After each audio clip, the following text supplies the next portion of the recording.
What's up, fam? Welcome back to the Whoa, That's Good podcast. Happy Wednesday to everyone. Today we have another two-time guest. This guy is a legend. He's actually a three-time guest because we split up the first one that you did because it was so good. We have Ben Stuart back on the Whoa, That's Good podcast, and I'm stoked. Ben, welcome to the podcast. Well, thank you, Sadie. It's an honor to be back 2 to 3 times. That's pretty great. So I'm happy to be here. I think you're the first person besides Christian Huff, my husband, who's made it on the show 3 times. So.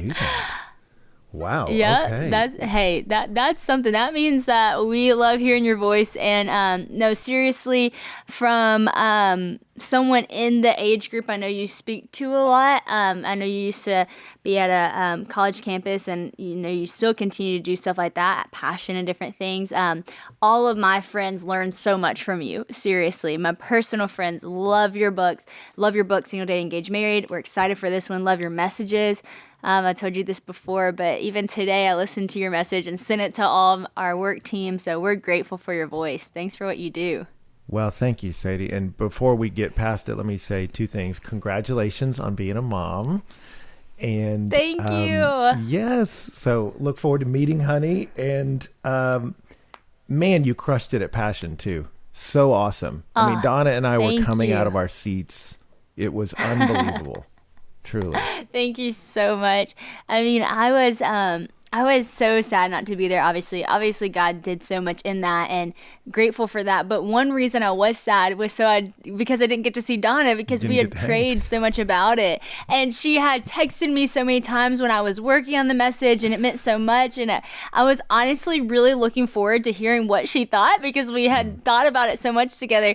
But it was so sweet. So I was watching it, of course, from afar, and I'm getting texts from Donna as I'm watching my message, and I was like, oh, that's so sweet. And it was just really encouraging. Amening the screen. Thanks. We were in it. Yeah, it was powerful. Which I was actually texting her whenever you were there and your message was incredible. We'll talk about that. But I was texting her like, this is so good. And I didn't know she couldn't respond because she had a very important part of your message, throwing you those tennis balls. Yeah, exactly. I had a friend come up afterwards and they're like, man, did you have a tennis ball machine firing those at you? I was like, yeah, my wife. It's like, she got the best arm I know. So I told her, you have to do this. I was so impressed by how many you actually caught. Were you kind of like low key a little impressed by yourself? No, I just kept thinking about the ones I missed. People said that later, and I was like, man, I felt like I missed a lot of them. But no, I'll take that. That's awesome. No, it was so impressive. I was like, dang, I would have, if you would have missed the first one, it would have like thrown everything off. But you were there. You were in the moment. It was awesome. Well, I got to ask you the question again that you've already been asked. So I won't say what's the best piece of advice you've ever been given, but I'll say what's one of the best pieces you've been given as of lately that's really stuck out to you. Yes, I would say a life-changing statement that a mentor said to me was, however you conceive of the spiritual life, it's primarily a battle of the mind. And where I summarized him was, because what you think about will determine what you care about. And what you care about, you'll chase. Because thoughts are the fuel for the affections in the heart. And then, our affections drive our actions. We do what we want to do.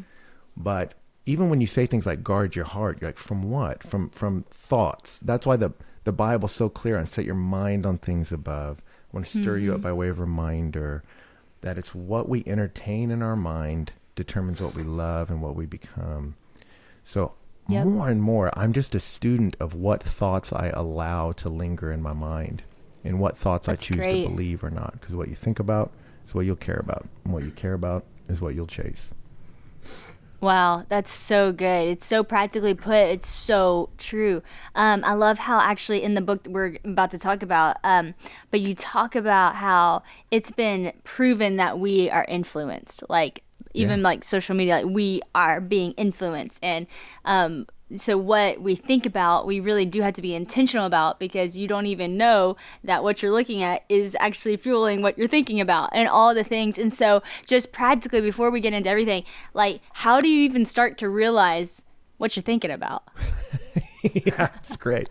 Like, think about it.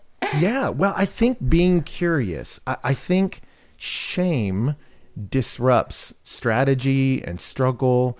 And so if you can just put shame down for a minute and say, no, let me just evaluate, like, why did I say that awkward thing in that conversation? Oh, because I was feeling insecure. Yeah. Well, where did that come from? And just getting curious about yourself and not shaming yourself because it shuts down that curiosity, but just getting curious. I think of it like you're paddling upstream to what's the motivation that was giving these actions all this energy. And I think that curiosity is helpful. Don't beat yourself up. That is not a productive activity. Just be a student of you. You know, Paul told Timothy watch your life and your doctrine closely. So he's like, watch what you believe, like read your Bible, but then watch you. Be a student of you. Yeah. Because he says that'll save you and everyone who listens to you, Timothy. He's like, everyone you influence needs you to be a student of you. Wow. And if you're not, you will be blown about by all these influences and you'll call it fate and you have no idea that you're being led. So anyway, I think curiosity is where it starts. That's so good. Honestly, I love that. I haven't thought about that. That shame really shuts it down. And that's like such our tendency. Like, I even think about that. If I say something that's like awkward in a moment or stupid, then later I'm like, I cannot stop saying like, why would you say that? Like, that was so stupid, you know? And you just are like shaming yourself and you feel so awkward. And then you're like, I am awkward. Then, you know, that goes down a whole cycle. And so that's so good. Be a student of yourself. Well, you have this new book out, Rest and War. Let's go. Love the title. Love the look. It's awesome. Rhythms of a Well-Fought Life. I'm excited to talk about that with you. But first, I want to ask just why? Why write the book? I know you've written Single Day Engaged Married, which is one of our favorite books. But you know how hard it is to write a book because you've done it. It's a process and it's big. So, you know, from someone who has written books too, it's like I always like to ask people why, because knowing you're about to step into a whole lot of research, a lot of time, especially being a father, a pastor, all those things, why did you feel like this was the book that you wanted to write for the now? Yeah, that's a great question. I think at a personal level, it started when I was in college, of just learning a bit more about myself. Like for me, I wouldn't say I struggled with depression in college, because I think that word can be used to describe a lot of really intense experiences people have. I say I was prone to melancholy. And I remember reading about this old saint that wrestled with that. And it took me by surprise in this book. I was like, oh, I was reading his life because he changed the world. And this guy struggled deeply with discouragement and depression. And I was like, wait, he sounds like me.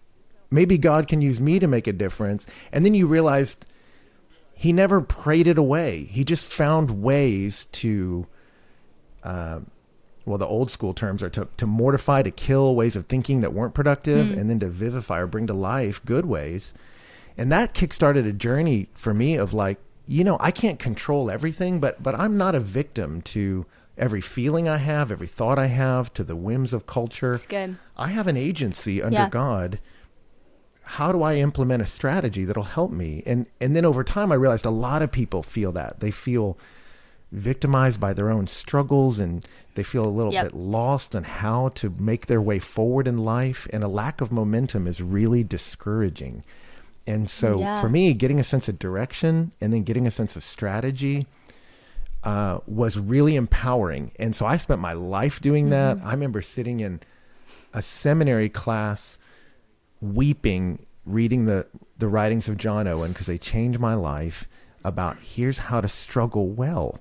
And I thought, no one I know is ever going to read John Owen. Like these are so hard to read. And I was like, then I'm going to, by the grace of God, translate this for the young people I care about, who I watch struggle and feel beat up by their besetting sins, their discouragements. And I just want to help them see a path forward. And so it was such a beating to write this book. It was so hard, but it was, to answer your question, a labor of love, because I'm like, man, the Lord helped me so much figure out how to struggle well. And this is a field guide for the spiritual life. That's what it is. Y'all, it is the new year. We are here. We are going. And if you're like me, you're wanting to be healthy and fit this year and trying everything you can to stay on track. Well, don't worry. I have something that can help you stay on track, but actually also have fun. Magic Spoon fits right in with your New Year's resolution. Magic Spoon is a way healthier version of the childhood cereals that we all loved. So growing up, of course, you love cereal, but then you get older and you start to realize this is so bad for me. Well, Magic Spoon is a great option to still have fun, get your cereal fix, but also not absolutely crush it when it comes to carbs and sugar. Let me tell you a little bit about Magic Spoon. They have 0 grams of sugar per serving. Y'all, you heard me right, 0 grams, 13 to 14 grams of protein, and only 4 net grams of carbs each serving with only 140 calories per serving. It's keto-friendly, gluten-free, grain-free, soy-free, and low-carb. Plus, they have amazing flavors like blueberry, cinnamon, cookies and cream, maple waffle, peanut butter, frosted, fruity, cocoa, all these different things, and you can custom make your very own bundle. We love it. I like the fruity ones. Christian likes the chocolate one, and so we have different ones in our house. But one thing we love about it is it has so much protein. So Christian, after he works out, he's always looking for a good snack and he loves cereal. But it's so awesome that he can actually eat something like this and it provides protein and it's good for him. And we also like the fact that it has games on the back, and that's my personal favorite part because you can play the games and all the things. It makes you feel like you're a kid again, but you're doing something good for your body. So go to magicspoon.com/woe to get a custom bundle of cereal and start your new year off right. And be sure to use my promo code WOE at checkout, and you can save $5 off of your order. So go to Magic Spoon right now. Also, they're so confident in their product that it's backed with a 100% happiness guarantee. So if you don't like it for any reason, they'll refund your money, no questions asked, which that's nice to know that they're that confident in their product, and I don't think that you're going to have to do that. I think you're going to love it. Remember, get your next delicious bowl of guilt-free cereal at magicspoon.com/woe and use my code WOE to save $5 off. Man, that's so good. Well, thank you. Genuinely, thank you for writing it and putting this message out there and for bridging the gap between someone who might be, would go right over my head if I read something from him, but I can read your words and understand what you're saying. And honestly, like I said, I saw the message that you preach based off this book, and I sent it to all my friends. I was like, this message is so important. Like, this book is so important. It's so important we stop to think. I love, even you kind of mentioned it earlier, but that thinking upstream concept of what's to come with how I'm living right now. All those concepts are so good and so important for us to think about. I love how you start the book talking about how the atmosphere has changed, and you're talking about just the story of you hiking. Can you share that story and just kind of how you feel like that describes the moment that we're in? Yeah, totally. I mean, I was in college, and a buddy of mine and I decided to climb Long's Peak, tallest mountain in the Rockies, and we started training to get in shape, but then when we got up there, I mean, we were feeling good. Like, we were running past all these other hikers. I mean, we were just bounding up this mountain, feeling awesome. And then we got to this transition point where it was across a cliff through the snow. And we're like, dude, we're not equipped for this. But we saw these other hikers going, and they're like, so are you guys going to stop here? And we were like, what? No. So we just launched out. Oh, dear. And as we got closer to the top, it felt like everything went wrong internally. Suddenly I got dizzy and lightheaded and nauseous, and he and I just kept pushing as far as our energy could get us. But then at one moment we just saw another incline through the snow and we collapsed. We're like, we can't go any further. And we just realized we are without the resources to get where we had hoped we'd be. And we started to pray. And I remember our prayer started, oh God, we are so stupid, because we couldn't get down. And then out of nowhere, this mountain dude shows up, and I won't tell the whole story. He was hilarious. He was like, y'all are the college guys who came here without equipment. He's like, we're in awe of you. You're crazy. And then he started talking about God protects the ignorant. And we were like, okay, thank you. But oh my gosh. He started to show us, he was like, man, you're breathing wrong. And we're like, what do you mean we're breathing wrong? He's like, well, there's less oxygen up here. He said, the atmosphere's changed, and you have to adapt if you want to survive. And this mentor started to show us how to breathe. He gave us gloves, equipment. I gripped onto him, and he led us forward.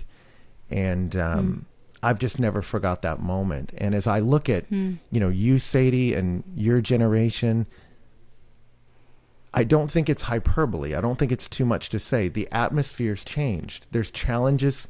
Every generation gets challenges, but there's some coming at your generation that are unique, and they're impacting the vibrancy of young people, their sense of confidence, the increase of anxiety and depression and discouragement and fear is coming because of all this rapid technological change. And I think wisdom says, well, let's analyze our environment. If behavior is a function of a person in an environment, let's engage the environment, and let's learn about ourselves. And then we figure out how to navigate it. So as I've gotten older, I'm like, maybe by the grace of God, I'm the old mountain guy on the side of the mountain trying to help some people get where God's called you to go. Get higher than you can on your own. You are, and I appreciate that. I wanted you to share that because I think that's so real, and I love how I think one reason why it's easy to listen to you is because you have a lot of compassion and empathy for where we're at. You're not saying, man, y'all, how can y'all not get it together? Why are y'all so selfish and obsessed with the selfie? Why are you so anxious? Like, you're not saying that. You're like, I understand why. Like, this is new. This is challenging. This is hard. However, there is a way still. There is a way. There still is a truth. There still is life. There's still a way to do this and do it well, live a life following Jesus. And so I just love that. There's a quote that you have. It's kind of an anchor for this book, I feel like, but it talks about how a life of spirituality is lived in the context of adversity. Yeah. And when I heard you break that down, I was like, wow, that is so good, because I think a lot of people think that if God's in it, then it's not supposed to be hard. If this is faith, it's not supposed to be hard. It's supposed to be easy, right? It's supposed to be, and then if it's not, then it's not God, Right. And that's not true. And so can you break that down and kind of explain what that looks like in a real life of faith and how there's adversity that does come? Absolutely. Yeah. I think of it like, I don't know if you've watched Saving Private Ryan. There's that scene at the beginning, the beaches of Normandy, where you have these soldiers. And I've always explained it this way, like there's two kinds of soldiers in the middle of a firefight like that. There's some that look calm and serene, and there's others that look agitated and fearful. And what's the difference? Well, the one that looks serene is dead. I mean, dead people don't jump in the middle of a fight. It's the alive person who's aware of the struggle.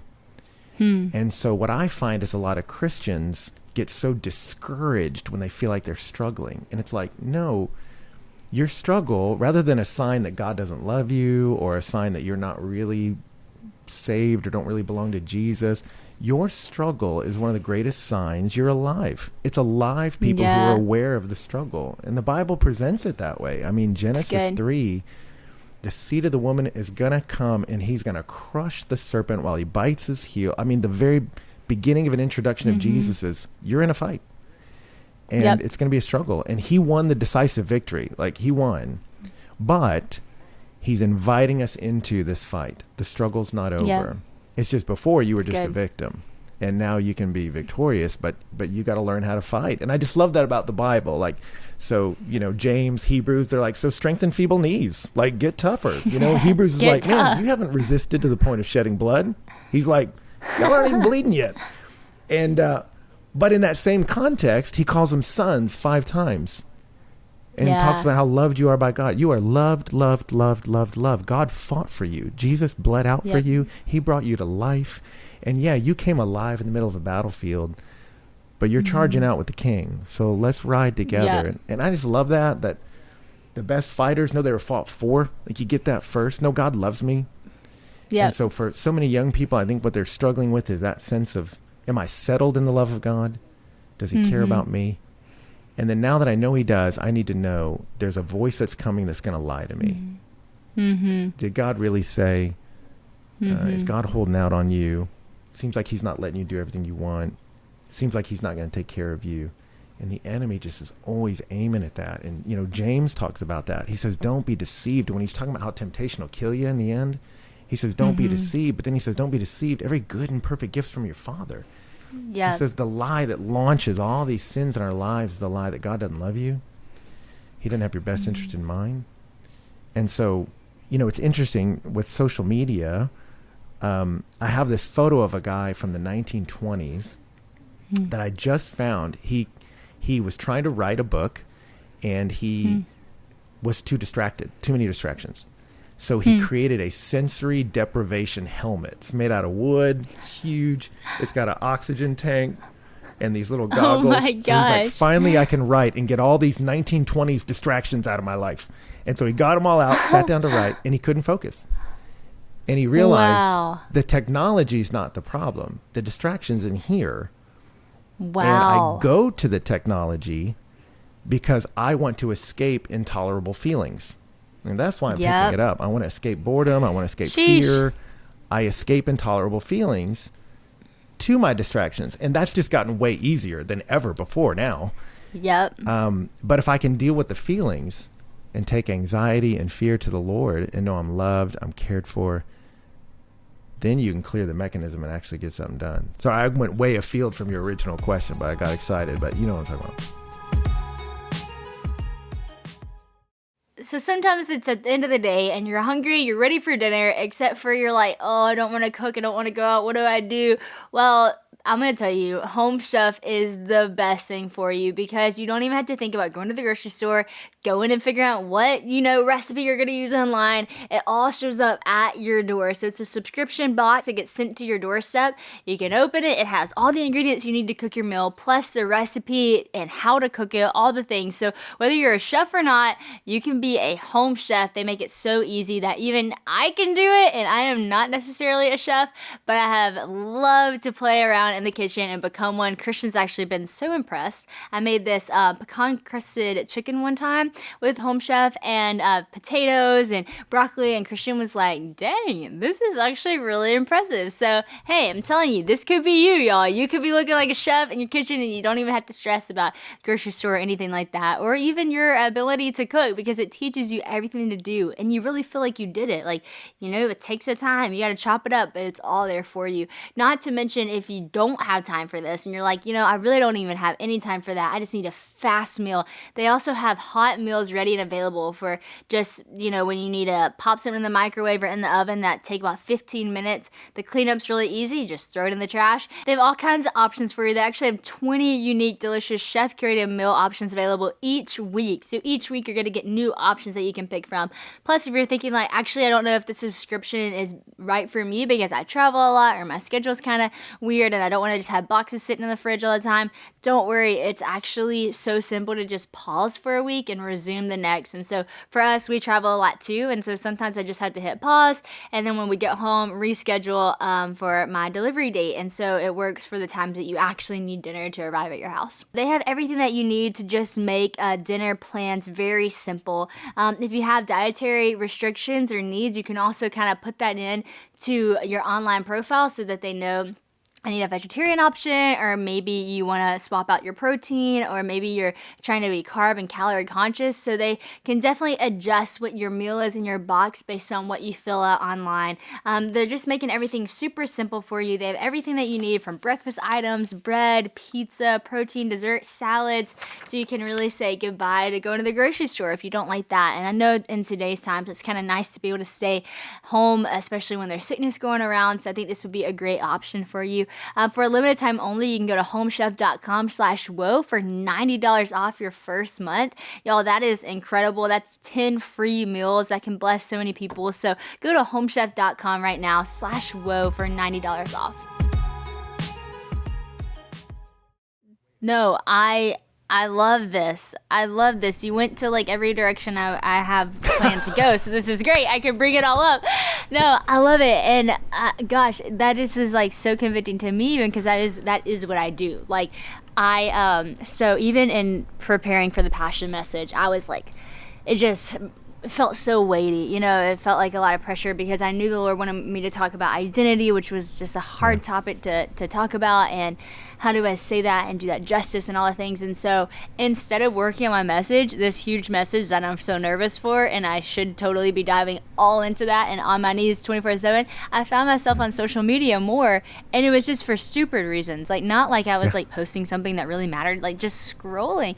And I was like, what am I doing? Like, here I am, I'm literally even talking about social media having negative effect, and I'm on social media, and then I'd like limit my screen time, and then I'd start cleaning the house, and I would get busy doing that, or then I would fold the laundry, and I was like, oh well, honey needs me to play with her, even though she was totally content and fine. And I was doing anything and everything I could to distract myself from having to sit down and deal with what I needed to face.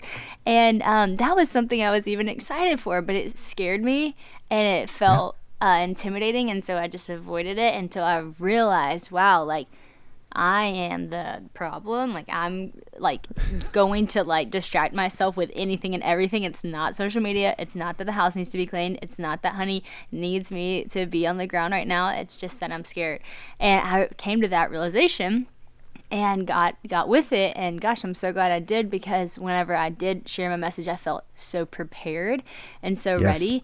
And I knew I had gotten rid of those distractions and really was able to hear from the Lord. And it's so cool because in that moment, now looking back at Passion, what I'm so grateful for is that I tuned my ear to hear, and that I did hear, and that gave me a confidence to do that. And I think that's the same way in life. Like when you get rid of distractions, when you quiet yourself, when you tune your ear to hear, when you think about the things that you're thinking and question those things, you actually become so much more of a confident person. You're seeing the Lord, you're hearing the Lord, and then you're like, why would I ever want to distract myself, And then if you're not careful, even knowing that, you do it again.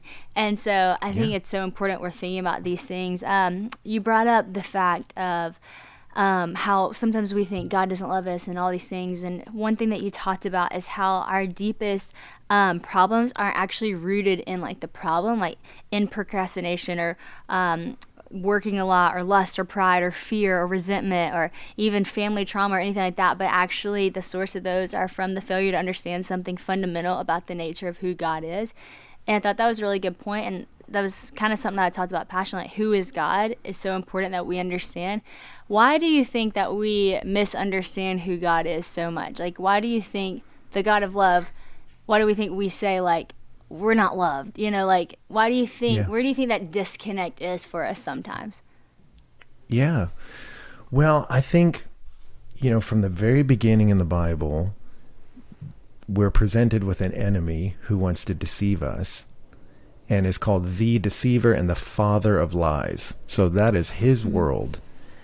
And his goal is to destroy you and to dishonor God. And what is his strategy from the very beginning? If you notice with Eve, he doesn't say, man, look how good that fruit is. That fruit is awesome. Like, he doesn't start with whatever your thing is. He starts with, did God really say you can't eat anything you want? And he starts by undermining the care and compassion of God. Seems like God's holding out on you, Eve. I mean, that's what he's saying. Seems like God's put limits on you. Seems like he doesn't trust you. Seems like he doesn't have your best interest in mind. And so you go, there is a spiritual force invested in guiding your life. And where he begins is, if I can get you to not trust God to provide for you, then I can open a million different streams for you to go try to drink from. Any addiction, any distraction, any relationship, I can send you a million different broken places looking for comfort or escape from your feelings. I can't remember who said it, the old theologian, when a man knocks at the door of a brothel, he's looking for God. You go, we're looking for that sense of love, acceptance, care, peace in our soul. And if I can't get it here, I'll go to so many broken places to get it. So he's so invested in undermining that relationship. I mean, did it with Jesus. I mean, remember when he came to Jesus, what did he say? If you are the Son of God, then. I mean, he just attacks his sonship first. And so it's helpful to know that. Like, when that voice in your head is telling you, well, you're no good, or you're a disappointment, or you did it again. Like, when you hear those voices, we agree with them so fast. And you go, no, wait a minute. Who's talking? Does my dad talk that way? Would my father speak to me that way? And, I don't like it when people say, I didn't know what love was till I had kids. I mean, I don't know if people said that stuff to you now, but I'm like, I think you can know what love is when you don't have kids. Like the Apostle Paul wrote 1 Corinthians 13. Like, I think you can, Jesus didn't have kids. So, put that in there. That's a good point. But having kids made it easier for me to see how God loves us. Yeah. How much kinder he is to us than my internal voice is to me.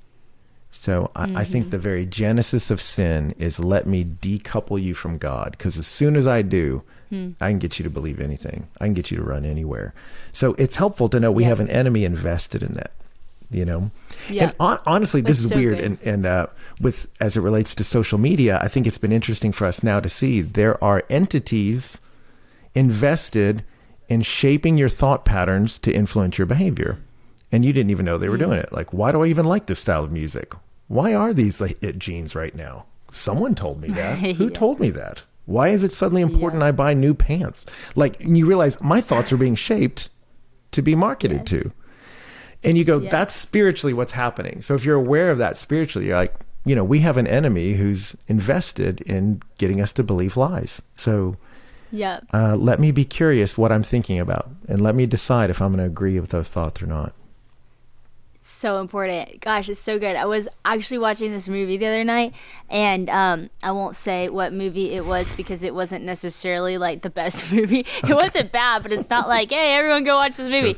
But it was really action-packed, and there's this moment where there's this guy like hiding in a vent, and he was the enemy, I guess, and there was this panel lined up, and he went to shoot one of the people on stage, and the FBI guy like knew what was happening, so he grabbed a spotlight and he pointed it to the vent so that people knew like this is where the enemy is. And as you're talking, I'm like, this is what you're doing, like for all of us, like shining a spotlight on the enemy, the strategy of the enemy, where he's at, what he's doing, so that everyone can see and be aware of what's happening. And what's interesting is the movie framed the other guy, and it's like, that's the thing, like, the enemy loves to twist it, loves to like say, no, it wasn't me, it was you, it was your problem, it's God, it's his, you know, but it's right here, it's so clear, it's plain as day. And so thank you, because you really are like, this book is giving direction for people, which is what everyone craves, and it's shining a light on the strategy of the enemy that people have been honestly just beat up by for the past few years, and obviously forever, but especially the past few years when we're talking about social media and that context of things. So thank you. So good. One thing that you talked about, which is a fun thing, was how it's so vital that we continue to have God glorifying fun. And I love that idea, because I love to have fun, honestly. I love to laugh. I love to hang out. And I think that some people think, like, if you're a Christian, that you can't have fun, you know? It's not fun at all. And I like that you made that a point. Why did you feel like that was like a good point that you wanted to put in the book? With my husband's new podcast out, 4 Men, he's inspired me to get into fitness this year. I want to get healthier. I want to get stronger. I've shared with you all my goal of doing a pull-up. And so with that, I also have to be eating healthy. I have to be nourishing my body. And one thing that helps nourish my body more than anything is AG1, because AG1 with Athletic Greens is a product that literally gives you all of your vitamins and nutrition and minerals in one scoop that you need for a day. So one scoop, you got it all covered. Let me tell you about AG1, because if you're like taking a million vitamins, this is going to be so much easier for you. Or if you're just like, I need to get healthy, I need to eat my greens, but who has time for that, or where to even buy that? This is the place to do it. Having used AG1 and knowing how easy this is, I definitely recommend it to family members and friends just who are trying to get healthy. AG1 has multivitamin, multi-mineral, probiotic, green superfoods, 75 vitamins and minerals, and whole food source in just one scoop. So one scoop has all of that. Like I said, it's literally everything you really need as far as nutrition goes, and vitamins go in just one scoop. Plus, it doesn't taste bad.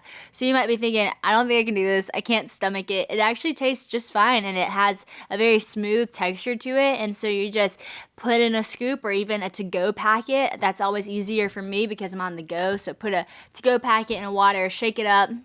It'll be great for you. It actually supports energy. It helps focus on gut health and digestive health, creates a healthy immune system, and you can basically replace having to have a bunch of pills out on the counter with just one good drink. And so, yeah, we totally recommend it. I also want to say that if you're keto-friendly, paleo, gluten-free, grain-free, really whatever your allergy restriction is, maybe you're dairy-free, this has you covered. You don't have to worry about any of that. It contains 1 gram of sugar as well. No GMOs, no nasty chemicals or artificial anything. So you can drink it with a clear conscience, knowing that this is a great thing for you with all the things that you need. So you can go to athleticgreens.com/whoa right now to take control of your health. And to make it easy, Athletic Greens is going to give you a gift. You can get 1 free year of vitamin D worth. So that's amazing. You can get vitamin D for a whole year, and you can get 5 travel packs of AG1 right now if you go to visit athleticgreens.com/whoa and make your first purchase. So go to athleticgreens.com/whoa and take control of your health today. Well, I was so surprised by it. In so many people's lives that I know do intense work, they prioritize fun so much. And I was like, man, y'all are like, why is this so important to you to surf or whatever you're doing? And I realized, oh, the human machine will seek pleasure somewhere. And if you don't actively choose a redemptive something, the enemy's always going to provide you some broken ones. So for the sake of your own soul and for everyone you influence, prioritize, what do I enjoy doing? And I remember talking with a guy who had been through recovery from sex addiction. And he, as part of his recovery process, had to write out, here's the behaviors I can't do anymore. Here's the slippery slope that gets to them. And he was showing me it was like a target. And then the outer ring of the target, I was like, what is that going to be? Like, here's the things I don't do. Here's the things I don't do before the things I do. And then here's the things I don't do before the things I don't do before the things I do. I'm like, man, this is like really intense. And he was like, no, the outer ring is what I do for fun that doesn't compromise my integrity. And so he challenged me to try that. Like, write out the things you don't want to do anymore. Write down the slippery slope that leads you to those behaviors. He said, and then write out your fun. And I realized I didn't have any. I wrote like read books. Wow. And he was like, here's the thing, Dan. He was like, I don't want to focus on your broken, sad parts of your story right now. He was like, this is the most pathetic column ever. He's like, fix that. And then you see it all through the Bible. God's first statement about the garden is, I want it to be beautiful. Like, that's his first thought, is like, dude, I want this place to be awesome. Like, functional came second. That's cool. And then reading all these old Christians, it was vital to have fun, because life is hard and life is brutal, and you gotta laugh and you gotta have fun, and it's an important strategy to prioritize it. So that chapter was like 3 times as long. They kept making me cut out stories of all these different old Christians, how they used to have fun. You need to just put it out, like, or if you need another place to put it out, send it to us and we'll put it on our blog, because I want to read that. Like, I love stuff like that. And honestly, like, people comment on my Instagram all the time, like, not all the time, but I feel like this is, when I get negative comments, a lot of times it's about this. It's like, you're just like ignoring the problems of the world, you know, or you're just, how could you smile whenever this is happening, or laugh or whatever. And it's not that I'm ignoring the problems of the world. I think about those things all the time. I cry over those things. I care about those things. I work towards every day trying to reach people with the message of hope and all those things. But at the same time, I do feel like God has given us joy as a strength. And like joy can look a lot of different ways. It doesn't always look like laughing and playing around and stuff like that, but it is a strength. And I do feel like having fun in life, even when things are hard, is so important. And so I do tend to share the fun stuff or the fun moments, and me and Christian dancing, because honestly, sometimes we dance when we have a hard day and we're like, we just need to laugh together, you know? So that is a priority. And I love that point. I thought that was so good. One thing I want to kind of finish this up with talking about is anxiety, because obviously we're struggling so much with that. And I love that you talked about that so much at Passion, just our anxiety, and you had a great message on how to kind of ease that. But something that you said too that got me in the book was, in the relatively safest time for human beings to exist on the planet, we find ourselves disoriented and disturbed. And I was like, that's so true. Like, it's so weird how safe I genuinely am, and then how fearful I can be about safety, but I feel safe. Like, it's just such a weird thing. And I love how you said, like, the Christian life is meant to be characterized by living anxiety free. And so how do we take all this and know, okay, we're actually safe? Why are we so anxious? What is happening? How can I live this anxiety-free life? I know it's a loaded question, but I know that you hit it so well at Passion. Just wanted you to give an opportunity to talk to the person who's struggling with that anxiety, how do I minimize that to live fully the calling that God has for my life? Yeah, that's great, Sadie. You know, I think of, there's a moment in the Gospels that says Jesus looked at the crowds and they were harassed and helpless. And, you know, if you harass someone, that means you're constantly bothering them and you won't leave them alone. And if you're helpless, it means you lack the tools to get them to stop. And so when he looked at his crowd, he was like, they're being constantly harassed and they don't have the tools to make it stop. And he doesn't go like, well, come on, sheep. Like, he doesn't get mad. It says, and he had compassion. I hurt for you. And so he taught them many things. And honestly, I think about that every time I preach. I look at the crowd and go, they're harassed and helpless. Do you have compassion? And that makes me want to teach them many things. That's why I wrote a book that tried to be as practical as it could. Let's get you perspective. Let's get practical. Because that's what God does. And then Jesus tells them, don't be anxious. What are we going to eat? What are we going to drink? What are we going to wear? But then he says, fear not, little flock. Your Father delights to give you the kingdom. And what I love about that is he acknowledges they're anxious. He says it's a faith issue. You're not trusting me. But he doesn't shame them. He says, your Father delights to take care of you. He loves you. And that's the beautiful thing about what we looked at in Philippians and that sermon at Passion people can listen to is it's the invitation from God. Cast your cares upon me because I care for you. So it's not don't be anxious, get over it, toughen up. It's don't be anxious, let me carry that. Let me carry you. It's good. And so if you're struggling with anxiety, anyone listening to us, just don't shame yourself or beat yourself up. That is counterproductive, destructive, not constructive. Don't do that. Life is hard. And so many of the changes in the culture have left us harassed and helpless. We lack the tools to figure out how to move forward together. And I would just encourage you, your Father's not shaming you, he's inviting you. Cast your cares on me because I care for you. And as you do that, he says, the peace of God's going to guard you and the God of peace is going to be with you. And then like you were saying, Sadie, once you do that and offload all that fear and not let it drive you to a bunch of silly activities, God starts to whisper truth to you through his word. He starts to speak to you about where your life's headed. And that's where motivation and excitement comes from. I'm not a victim to these anxieties. I'm a victor in Christ and he's got purpose for my life. And I want that for you. I want that for me. I want that for everyone listening to us, that I'm not doomed by this. It's a struggle, but I can struggle well and I can find substantial healing. And my God's going to shepherd me in that. So no one lose heart. God is too good for that. It's good, Ben. Thank you so much. Seriously, like, you are so easy to listen to and easy to read, and not because your stuff is simple. It's not. It's very, very profound.